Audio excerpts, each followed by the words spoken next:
Welcome back to Treadmill Review Guru. Today we are going to compare the Peloton Bike Plus, this is the new Peloton model, with the NordicTrack S22i.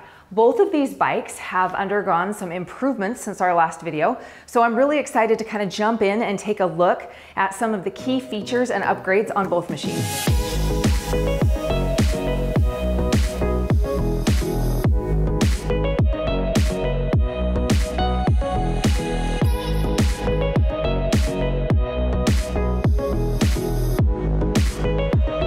First, let's take a look at some of the similarities between these two bikes. As you can see, they both have a very similar footprint. They're both black, they are quiet, they will fit well in small spaces. They both feature magnetic resistance, so you can pedal quietly at home and there won't be any noise output. There's no thudding like there would be from a treadmill.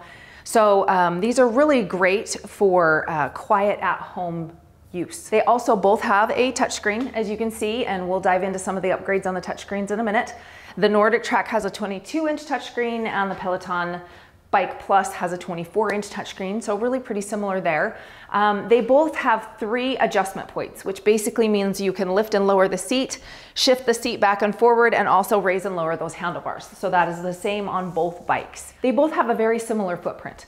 So the NordicTrack S22i is 22 inches wide. It's about 53 inches long to the outside of this bar right here. And when it is not inclined, it's about 60 inches high. Comparatively, the Peloton Bike is 48 inches long, 24 inches wide, and it's a little shorter and it does an incline. So you're only about 58 inches high right here. They're also both equipped with onboard apps. So you have integrated control. You've obviously got the Peloton app on the Peloton Bike, and you have the iFit app on the NordicTrack S22i. So now I want to dive into some of the upgrades that we've seen on both bikes since our last video. So let's talk about the Peloton Bike Plus. Now this is actually an upgraded model. So they've completely upgraded the model, done kind of an overhaul on the frame. There's a few unique things that they've changed on it. The first thing that you'll notice is just some of the aesthetic features on the frame are a little different. So you've got a smoky drivetrain as opposed to the clear plastic. The Peloton logo is kind of an embossed, raised logo there that attaches to the frame, so it's not a sticker. We talked a little bit in the original video about some of the external wiring, the cables that hung down at the front of the bike. They've integrated those into the frame, so they come through this tube here that supports the handlebars, so you don't have any of that external wiring, which I think is a really nice upgrade. It makes it look very clean and it's also just a little bit safer. The screen rotates. So on the original Peloton Bike, the handlebars were just close enough to the screen that it wouldn't really rotate. So here, as long as I have it where it's not tilted, that screen will rotate 180 degrees, and then you can turn and rotate it back 180 degrees the other way. It also has quite a bit of tilt. So you've got a lot more mobility in the screen. And that's nice because Peloton, like iFit, includes a lot of classes that are off the bike. So you got yoga and stretching and strength and stuff like that. So this way you can turn your screen and stand off to the side and still have good visibility. You can see they've added a front-facing soundbar, and it does have a subwoofer on the back. So the sound now comes directly towards you. They've also enhanced the camera, and they have this little camera cover for privacy as well. They've changed the handlebars just a little bit. So rather than kind of a designated arc there in the front, they have a little more of just kind of a gradual horizontal bar, which gives you 2 different horizontal options there, and the handlebars have been elongated just a little bit. Another one of the key upgrades on this machine is that it now has auto follow. When you're riding a bike, it's really nice when that resistance just kind of adjusts for you so you can ride hands-free and it feels more realistic. They have integrated that into the new Peloton Bike Plus, and to me that's one of the most significant upgrades. And the other thing that I like about it is they haven't just set a very specific level where you sit at that level and then that's where you are. They've provided a range.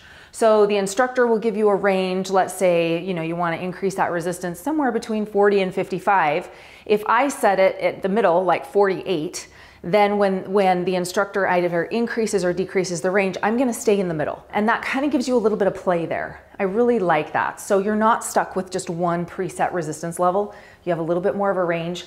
So they've really kind of customized that auto follow feature to be very user-friendly. It also has upgraded some of these adjustment knobs right here. So the original bike had just kind of the handle ones, and they could get in your way, and they were fine. But these are just, they have a little bit of a grip on them, a little bit of texture, they're easier to use, and I personally think they just look a lot better. They've also added a USB-C port to the back, so you can plug your phone in and charge. If you've got your phone right there, it'll hang right down out of your way, so you can charge your phone. And they also have a headphone speaker jack right here in the front. They have added this option where you can buy a pedal attachment and clip it in to that Delta Look pedal if you want to just ride with regular athletic shoes. So it does give you that option. My feeling is it's a little shallow. I need a little more foothold there. So it's a nice option. I wouldn't recommend it if you just plan to ride the bike exclusively with athletic shoes. I would probably recommend getting their cycling shoes. The other thing that Peloton's done is in their programming content, they are adding outdoor rides. Right now there's still only a handful, but they're adding to their library regularly with more outdoor rides. Now comparatively, the NordicTrack S22i has only a few upgrades to the frame itself. So one significant one was in 2021, they did upgrade their incline motor. So it's both quieter and faster. It's much smoother and much quieter. So that's a significant upgrade that I appreciate on the S22i. They've also upgraded a lot of the content in the app. The screen has been upgraded and it has more RAM, faster processing speed. You've got the Android 9 operating system. And I would say that NordicTrack has a few upgrades to the frame, but most of the upgrades have been in iFit itself. So they've been expanding, they've added live rides, they're expanding their content daily, and they have more features available in the app than you used to have. One thing that I did want to point out about both of these bikes is the frame size. The S22i, because it has this motor and it's just a little clunkier design. It's not quite as chic as the Peloton, and it weighs 200 pounds. So even though it's lighter as far as exercise equipment, maybe compared to a treadmill or something, it still is a pretty good size bike, and it's still pretty heavy and it sits firmly on the floor. It will support up to 350 pounds. I raised both of these seats all the way up so that I could see how high they would go and if they would work for tall riders. So I'm actually really impressed with the geometry on both bikes. So that just gives you an idea of the leg span. So measuring from the top of the seat to the top of the lower pedal is 42 inches on both bikes. So that is quite a bit of leg span, which means that these bikes are gonna work really well for pretty much any size rider. Your reach from the nose of the saddle when it's shifted all the way back to the horizontal handlebar is about 21 inches on the NordicTrack S22i. And you actually get about 23 inches on the Peloton.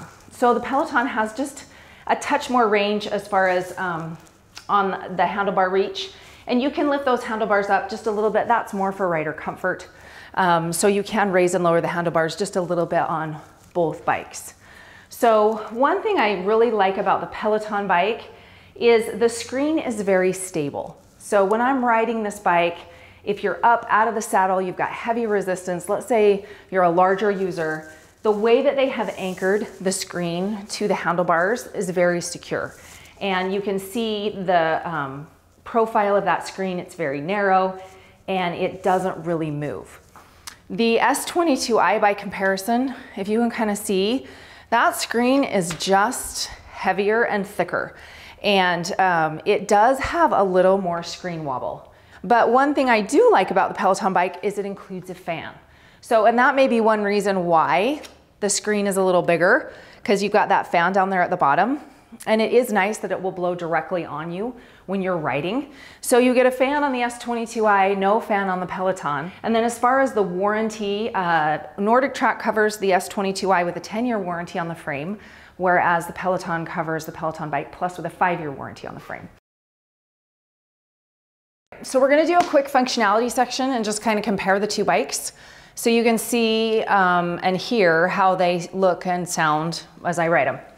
So right here, you'll notice this bike is tilted. I've increased the incline all the way up to 20%. I've also turned the resistance to its maximum resistance level of 24. So I just wanted to ride. This is the highest resistance this bike will generate. I can't really pedal Sitting down, I have to get up out of the saddle to pedal in order to be able to counteract that resistance. Right now I'm riding at about 260 watts. So I would say that this has pretty good max resistance on it. I'm gonna drop that incline down.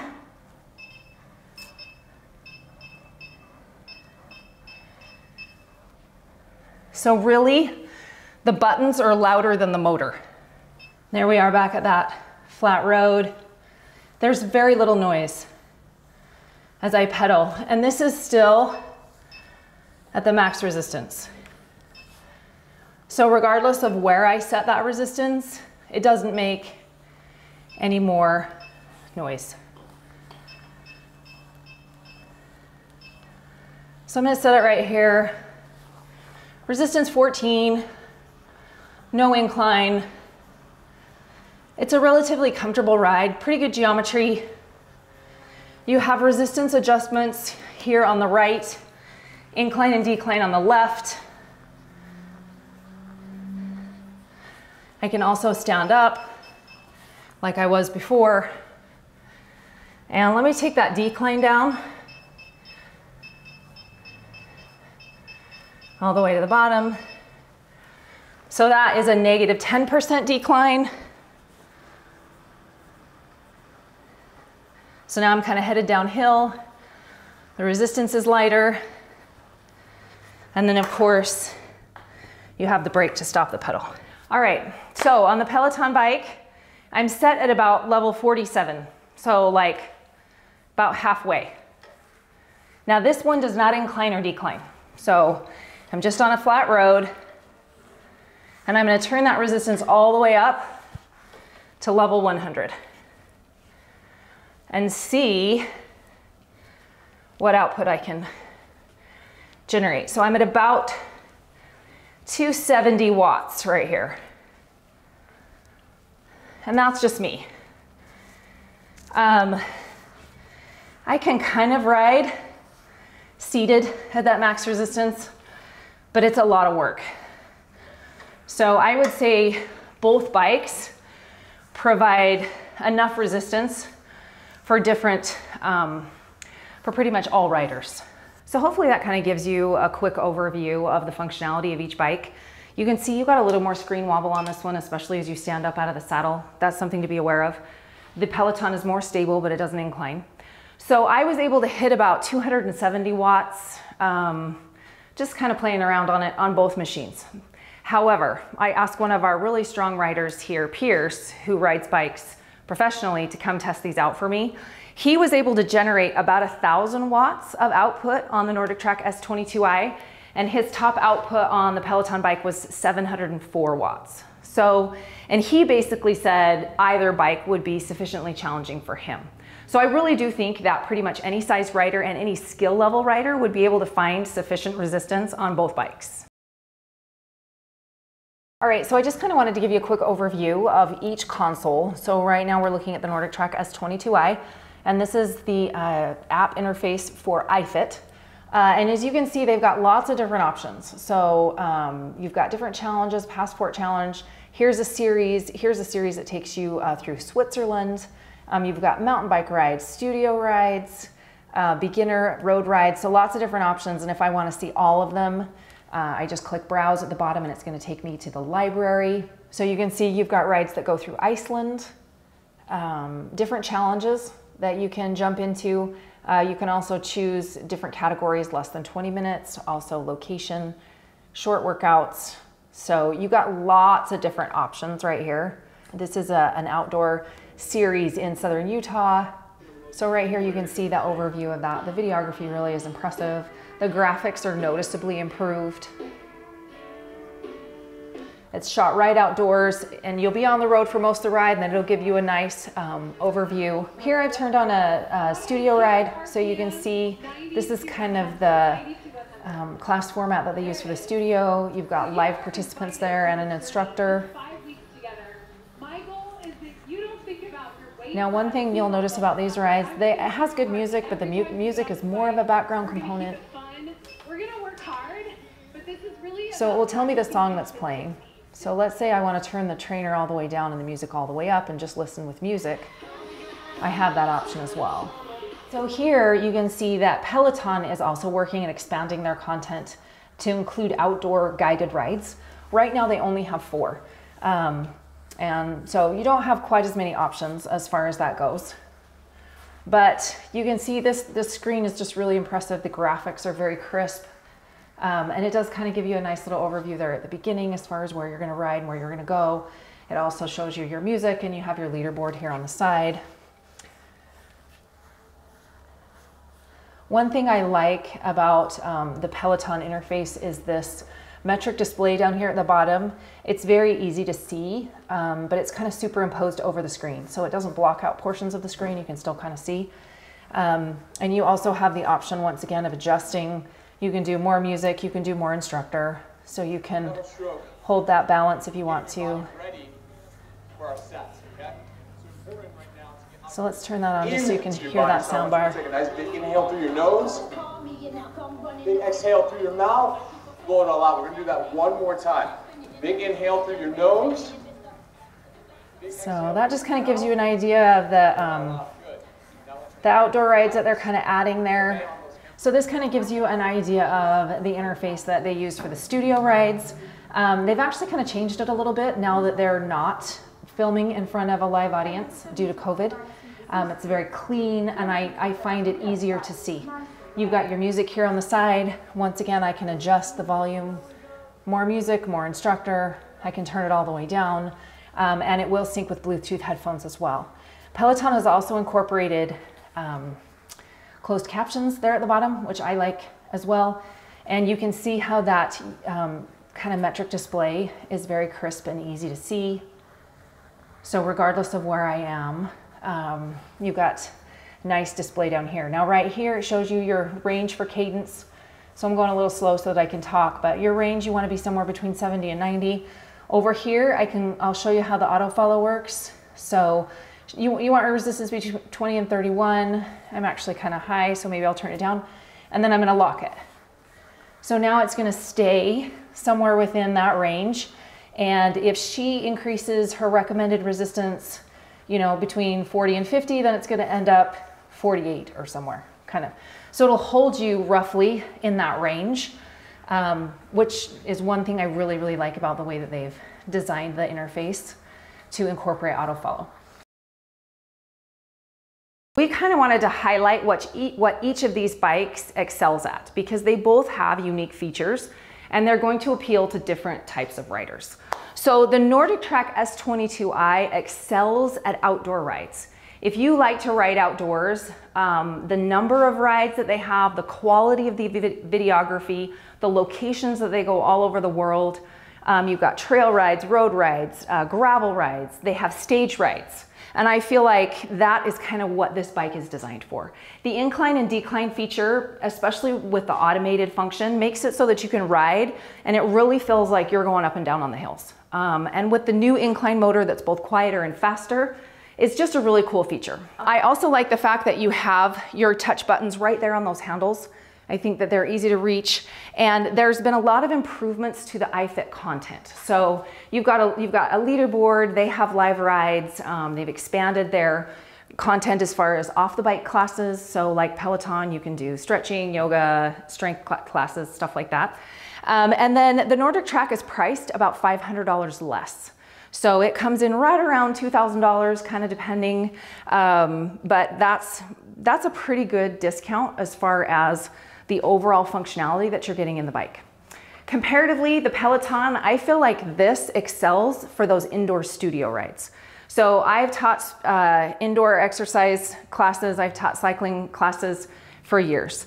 And the one thing that I love about Peloton is that they have some of the most engaging professional instructors, and their music is top-notch. So whenever you're designing a cycling class, I would always design it around the music, because you ride hard during the chorus and then you ease off a little during those quieter parts. And that's kind of how Peloton classes are designed. The music is an integral part of the overall experience, and that's what you're getting here. On the X22i, they have some music, and it's not bad, it's current, but it just kind of plays in the background. So it's more of a background component, whereas it's really integrated into the class structure itself on the Peloton, and their instructors are fun. So those indoor studio rides, I feel like Peloton just kind of excels in that area. I also really love the new auto follow feature. To me, that is something, I just love having a range, and I can adjust within that range and it will still hold the auto follow as it adjusts. I also like the fact that it has 100 resistance levels. So we played around with resistance, and just because this has 24 and this has 100 doesn't mean you have more max resistance here. It's just broken up into smaller increments. But to me, 100 is just an easy number to understand, right? It makes sense. 24 resistance levels is somewhat nebulous as far as that goes. So I do like the fact that they've broken it up into 100 resistance levels. Also, I think the overall aesthetic of the Peloton bike is just superior. It's just very clean. It's been designed to just look very chic, but it is priced a little bit more. So you're running about $2,500 for the Peloton bike. If you'd like more information, make sure to check out our written review at treadmillreviewguru.com. We have current pricing listed in the links below. If you liked our video, make sure to subscribe and give this video a like. We would love to know what you think too. If you own one or both of these bikes, leave a comment down below and we'd love to hear from you. My name's Kristen with Treadmill Review Guru, and we'll see you again soon.